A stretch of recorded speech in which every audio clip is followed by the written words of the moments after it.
everything except me. So that is good. I'm glad it's that mango they have. So let's see. We are going directly into the thought for the week.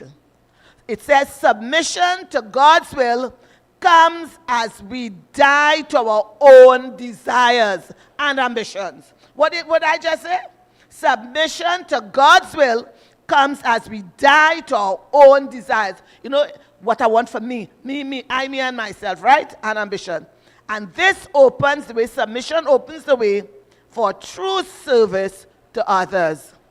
So if you do not submit to God's will, we will not want to serve others. All right, so let's look at the memory verse. And it comes from John 12:24.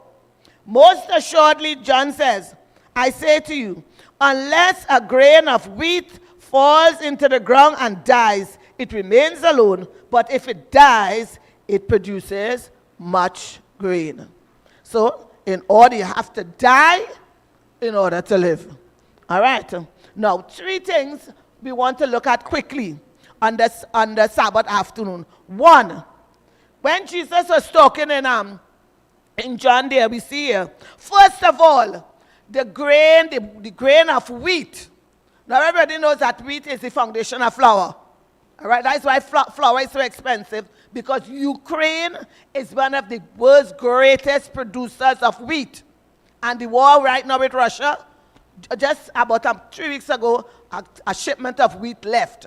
So that's why it's so expensive. Wars make everything expensive, you know. So a war is not a nice thing. So let's see what happens to that grain of wheat. Jesus pictures it as the first thing that wheat has to do, the seed has to do, it has to fall to, and nobody's picking it, you know. It has to fall to the ground, and it has no control of where it has to fall on the ground. You ever see a mango say, I will fall across there and it'll fall there? It's the same thing with a grain of wheat. It falls, it doesn't know where it's going to fall, it is just going to fall. And then when it falls, it has to wait. It has to what? Wait. The seed doesn't know what the future holds.